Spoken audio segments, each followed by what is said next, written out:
अगर आप किसी से पूछें कि आदमी को अपने जीवन में क्या मिलने वाले सभी अवसरों का लाभ लेना चाहिए, तो हर आदमी का उत्तर एक ही होगा कि जीवन में कोई भी अवसर आए तो उसका पूरा लाभ लेना चाहिए। सामान्यतः लोगों की यही धारणा है, लेकिन अगर ज्ञान और ध्यान से देखें तो आपके जीवन का प्रत्येक क्षण अवसरों से भरा हुआ है। लेकिन अवसर कहते हैं किसे, जो बिना कुछ किए और बिना ही प्रयास के उसके समक्ष कोई ऐसी चीज हो जो चाहे तो स्वीकार कर ले। वह व्यापार में लाभ और हानि भी हो सकता है, सौंदर्य से भरे हुए स्त्री और पुरुष भी हो सकते हैं, या इस जीवन और जगत की कोई और भी चीज हो सकती है। अनगिनत ऐसी चीजें हैं। क्या हमें अपने सभी अवसरों का लाभ लेना चाहिए?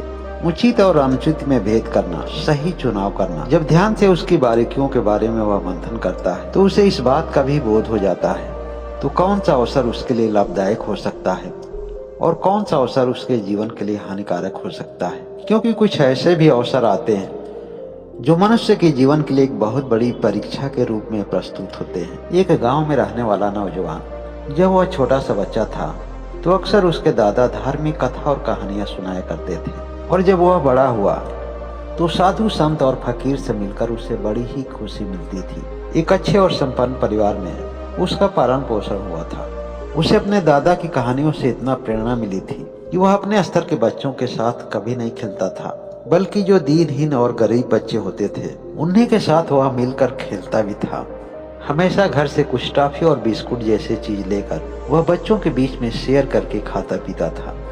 यह सभी चीजें उसके दादा को तो अच्छी लगती थी, लेकिन उसके पिता को कुछ खास अच्छी नहीं लगती थी, क्योंकि उसके पिताजी एक बहुत बड़े व्यापारी थे और गरीब और फुटपाथी बच्चों के साथ अपने बच्चे को खेलते हुए देखकर उसके जीवन शैली से उन्हें इस बात का भय होने लगा कि कहीं ऐसा तो नहीं है कि आगे चलकर हमारा बच्चा हमारे इस व्यापार को आगे बढ़ाने में उसके पास समझ बूझ का अभाव हो जाए। लेकिन वह व्यापारी कभी कभी सोचता था कि यह अभी बच्चा है, आगे चलकर इसकी सोच में परिवर्तन जरूर होगा। और जब वह बच्चे से बड़ा हुआ तो उसकी सोच में परिवर्तन जरूर हुआ, लेकिन उसका वह परिवर्तन व्यापारी की सोच के अनुकूल नहीं हुआ। उसको अपने पॉकेट खर्च के लिए जो भी धन मिलता था वह खुद के लिए नहीं बल्कि औरों की मदद के लिए खर्च कर देता था। उस नौजवान के व्यापारी पिता ने कहा कि अब तुम बड़े हो चुके हो, अब तुम अपना धीरे धीरे कुछ समय इस व्यापार को समझने में भी लगाओ। वह नौजवान अपने पिता से कहा, मुझे आपके बिजनेस, व्यापार और कारोबार में कोई भी दिलचस्पी नहीं है। उस नौजुवक ने कहा कि मैं अपनी इच्छा के अनुसार जीना चाहता हूँ। उसके पिता ने कहा कि बेटा, जीने के लिए धन की जरूरत होती है। जब तक मैं काम कर रहा हूँ तब तक तो तुम्हें कोई भी चिंता नहीं है, लेकिन सोचो जरा, जब मैं भी नहीं रहूंगा और मेरा धन भी नहीं रहेगा तो एक बार कल्पना करके देखो कि तुम्हारा जीवन कैसा होगा। वह नौजवान बहुत ही सीधा साधा और सज्जन था। उसे पहली बार अपने पिता की बातों का अनादर करना पड़ा। इस बात का भी उसके मन में दुख था। अगर वह अपने पिता के अनुसार जीता है तो अपने मन की सभी इच्छाओं का उसे परित्याग करना पड़ेगा, और यदि वह अपने मन से अपने जीवन को जीता है तो उसके पिता जीवन में उससे खुश कभी नहीं रहेंगे। इन्हीं बातों का उसके मन में द्वंद्व चलने लगा कि आखिर वह करे तो क्या करे।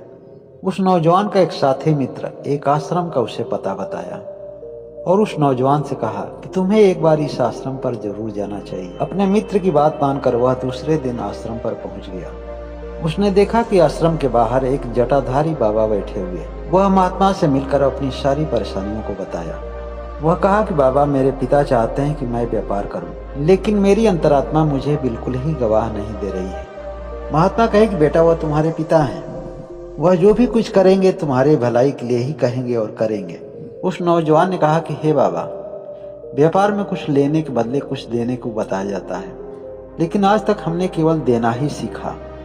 हमने जो भी किसी को आज तक कुछ दिया है, बदले में हमने कुछ भी नहीं मांगा है। और यह सोच हमारे बिजनेस में हमें आगे नहीं बढ़ने देगी, क्योंकि बिजनेस में लाभ हानि देखा जाता है, फायदा और नुकसान के बारे में सोचा जाता है, उसी के हिसाब से अपनी सारी योजना बनाई जाती है।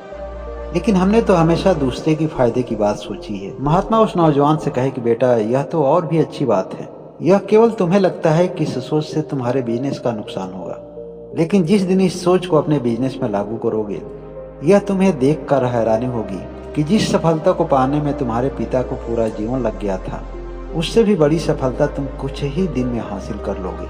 लेकिन अभी तक इस सत्य का सही रहस्य वही जान पाए हैं जो सफलता की चरम सीमाओं पर पहुंच चुके हैं। ऐसे करने वाले के जीवन में अनेक चमत्कार होते हैं, जो वास्तव में कोई चमत्कार नहीं होता, बल्कि उन्हीं के कर्मों का परिणाम होता है जो रिटर्निंग में उन्हें मिलता है। एक सामान्य आदमी कहता तो इस बातों पर विश्वास करना उसके लिए बहुत ही मुश्किल होता, लेकिन यह बात उसे एक ज्ञानी महात्मा बताए, इसलिए सहजता से इन बातों पर यकीन कर लिया। वह नौजवान अपने घर जाकर अपने पिताजी के समक्ष उनके कारोबारों में हाथ बटाने की सहमति जताई। यह जान करके उसके पिता को बहुत ही खुशी होती है। उस नौजवान की उदारता और ऊंचा चरित्र उसके बिजनेस और व्यापार को इतना तेज बढ़ाने लगा कि शीघ्र ही उसके पास एक बहुत बड़ी कंपनी हो जाती है, और यह देख उसके पिता को बहुत ही खुशी मिलती है। यह कहानी सीख देती है कि अवसर हर आदमी को मिलते हैं, लेकिन उसकी सफलता और असफलता में उसके चरित्र की बहुत बड़ी भूमिका होती है।